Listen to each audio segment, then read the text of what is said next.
बिस्मिल्लाहिर्रहमानिर्रहीम। अस्सलाम वालेकुम। आज है 22 मार्च, दिन है सोमवार का। अहम हफ्ते का आगाज़ हो गया है। अगले 5 से 7 रोज़ इंपॉर्टेंट हैं। किस किस के लिए इंपॉर्टेंट है वो मैं आपको बताने जा रहा हूँ। सबसे ज़्यादा इंपॉर्टेंट तो ये जो है ये हफ़्ता वो मरियम सफदर साहिबा के लिए है, यूसरा रज़ा गिलानी के लिए है, काजी फ़ाइज़ ईसा साहब के लिए है और NA 75 डस्का के हवाले से कुछ और भी चीज़ें हैं वो भी मैं आपके सामने रखता हूँ। सबसे इम्पॉर्टेंट जो इवेंट इस हफ़्ते में आ रहा है वो तो है 26 मार्च, जब मरियम सफदर साहिबा को 2 केसेस में पेश होना है। एक में उनके पास ज़मानत है और उस ज़मानत को भी मनसूख कराने के लिए नैब ने लाहौर हाई कोर्ट से रजू कर रखा है।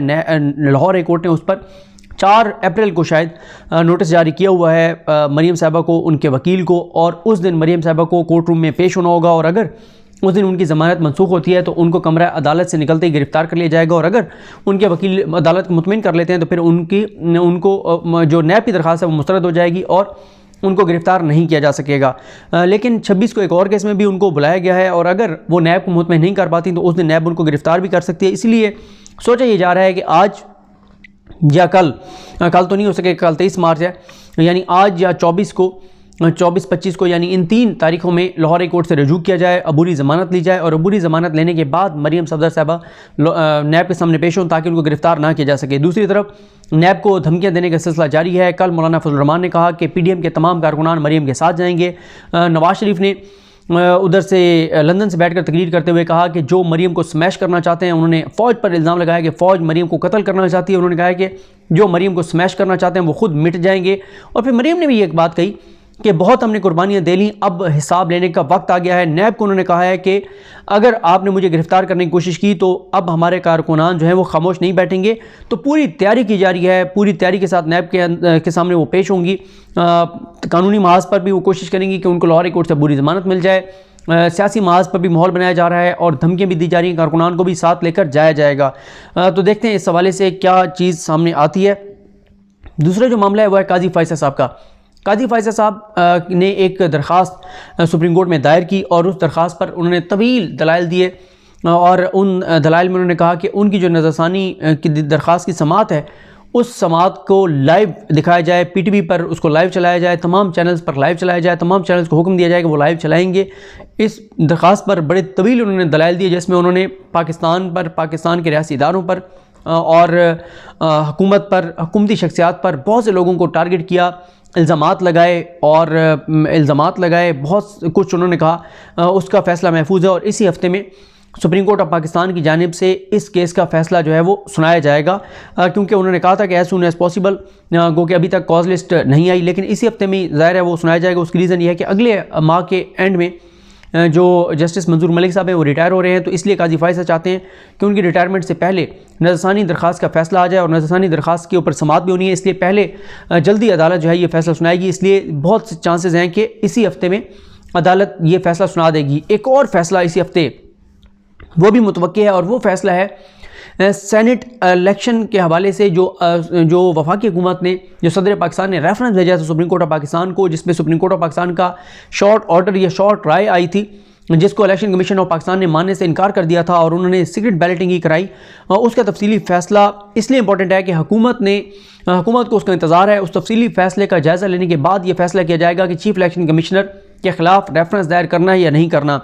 फिर आज समाअत होने जा रही है यूसुफ रज़ा गिलानी साहब के ख़िलाफ़ जो अली हैदर गिलानी की वीडियो सामने आई थी, उस पर इलेक्शन कमीशन ऑफ पाकिस्तान में समाअत होने जा रही है और इलेक्शन कमीशन ऑफ पाकिस्तान ने इस मामले को देखना है। गो कि जो पिछली समाअत थी जब यूसुफ रज़ा गिलानी साहब को नोटिस हुए थे, उसकी समाअत का हवाला मैं आपके साथ शेयर कर चुका हूँ। उस पर इलेक्शन कमीशन के मेंबरान ने कोई आप ऐसा समझें कि कोई खुशी से या कोई इत्मीनान से यूसुफ रज़ा गिलानी को या अली हैदर गिलानी को नोटिस नहीं किया था, मजबूरन किया था। उसकी रीज़न यह है कि बड़े ज़बरदस्त जो है वो दलाइल भी दिए गए थे और ख़ास तौर पर जो वहाँ पर हिकमत अमली कामयाब रही थी वो राजा आमिर अब्बास साहब जो वकील थे अली हमज़ा साहिबा के, उनकी, और फिर इसी तरह से मलिका बुखारी ने जिस तरह से इलेक्शन कमीशन मेंबरान के ऊपर चढ़ाई की थी और वो ज़रूरी भी थी, उसका मैं आपको मुकम्मल बता चुका हूँ। तो इसलिए उनको नोटिस करना पड़ा था, वरना वो नोटिस भी नहीं करना चाहते थे।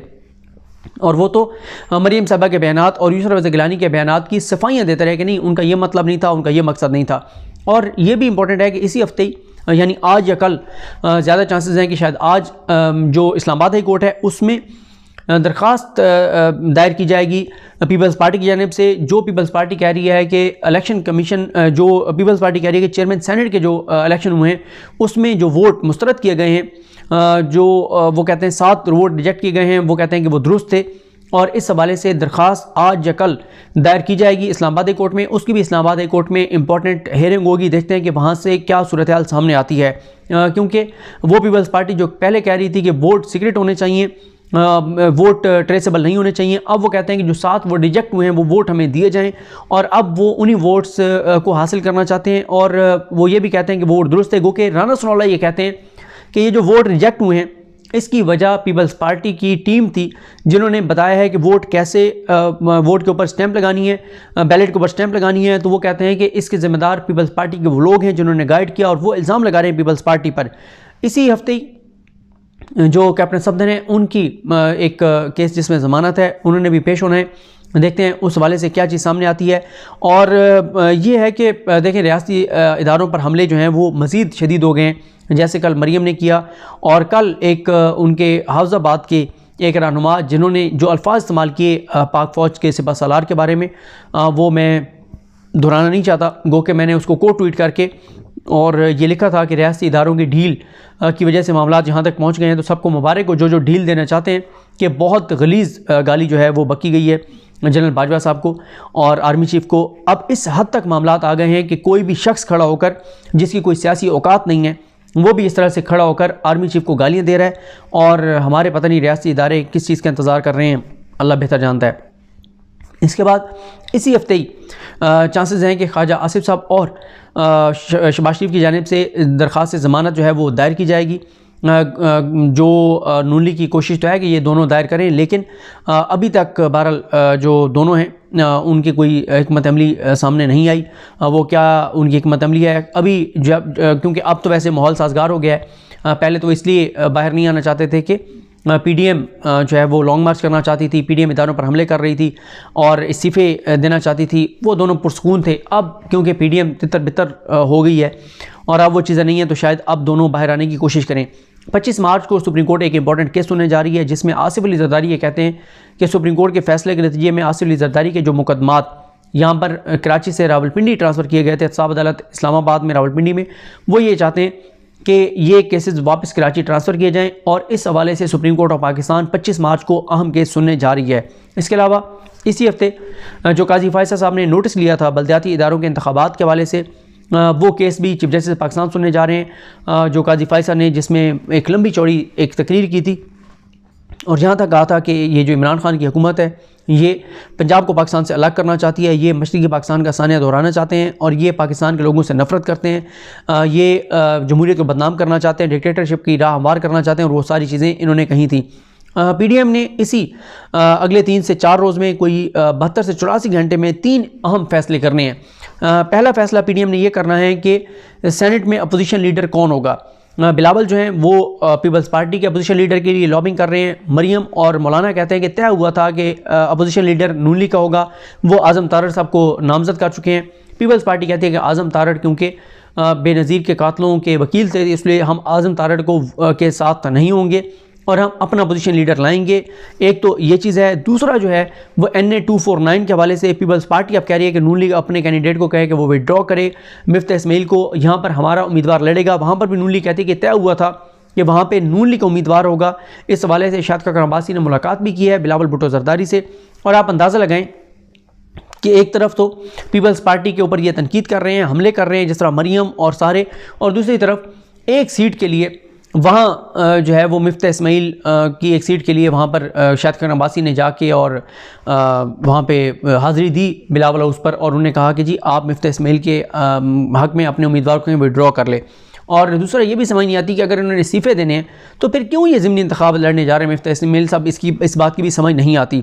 तीसरा जो है वो ये भी फैसला हो जाएगा अगले 2 से 3 रोज़ में कि पीपल्स पार्टी और नून लीग जो एक दूसरे के खिलाफ बयानात मीडिया पर दे रहे हैं, इसमें कोई जो है वो सीज़ फायर होता है या नहीं होता, या ये मामलात आगे जाते हैं कि मज़ीद जो है वो संगीन होते हैं, लड़ाई शदीद होती है, इसका भी अगले 2 से 3 रोज़ में फ़ैसला हो जाएगा। इलेक्शन कमीशन ऑफ पाकिस्तान में समात है जो इमरान खान साहब को नोटिस हुआ था एज़ ए पार्टी चेयरमैन। जो मौलाना फजल रहमान कह रहे हैं कि इमरान खान को ज़ाती हैसियत में तलब किया गया है, वो झूठ है। इमरान खान को ज़ाती हैसियत में तलब नहीं किया गया था। जो वो कह रहे हैं कि इमरान खान ने इसलिए कोविड का बहाना किया कि उनको ज़ाती हैसियत में तलब किया गया था, ऐसा नहीं है। उनको as a party chairman notice हुआ था अकबर एस बाबर की दरख्वास्त पर। उसको मैं जिस केस में उनको जो नोटिस हुआ था उसको मैं बड़ी तफसील से ईसा नकवी साहब के साथ वीडियो में एक्सप्लेन कर चुका हूँ, इसलिए मैं दोबारा उसको एक्सप्लेन नहीं करूँगा। NS-75 के हवाले से भी इसी हफ्ते फैसला आना है कि पूरे हल्के में इलेक्शन होगा या चंद पोलिंग स्टेशन पर होगा। और आज ही NCOC का इजलास भी है, उसमें भी इंपॉर्टेंट फैसले सामने आएंगे कि NCOC क्या क्या चीज़ें हैं जिन पर पाबंदी लगाएगी, कहाँ कहाँ पर स्मार्ट लॉकडाउन होगा, क्या चीज़ें बंद होंगी, मार्केट्स के हवाले से, स्कूलों के हवाले से, तालीमी इदारों के हवाले से, कारोबार के हवाले से, ये बहुत सारी चीज़ें जिस पे शादी हॉल्स के हवाले से जो आज NCOC ने हदायत जारी करनी है। और आज ही वैक्सीन के हवाले से भी कुछ इंपॉर्टेंट फैसले होने हैं कि वैक्सीन का रेट क्या होगा, कब तक प्राइवेट जो लैब्स हैं उनको अलाउ होगा कि वो वैक्सीन मंगवा सकते हैं। आम लोग जो अभी उस लिस्ट में नहीं आते, जो फ्री वैक्सीन लगवा सकते हैं, तो वो अगर लगवाना चाहते हैं तो कब तक वो लगवा सकेंगे, क्योंकि अभी तक हुकूमत जो सरकारी तौर पर वैक्सीन लगा रही है वो तो 60 साल से ज़्यादा उम्र के जो पाकिस्तानी उनको लगा रही है। तो ये कुछ चीज़ें, ये इस हफ़्ते का रिपोर्ट कार्ड है जो मैंने आपके सामने, या आप शेड्यूल कहें, जो इंपॉर्टेंट चीज़ें हैं वो मैंने आपके सामने रखी हैं। देखते हैं किसके लिए इस हफ़्ते में क्या खबर आती है। आपके साथ तमाम अपडेट्स शेयर करेंगे। मुझे अपनी दुआ में याद रखें। अल्लाह करीम हम सब कामयाब रहो। अल्लाह हाफ़िज़।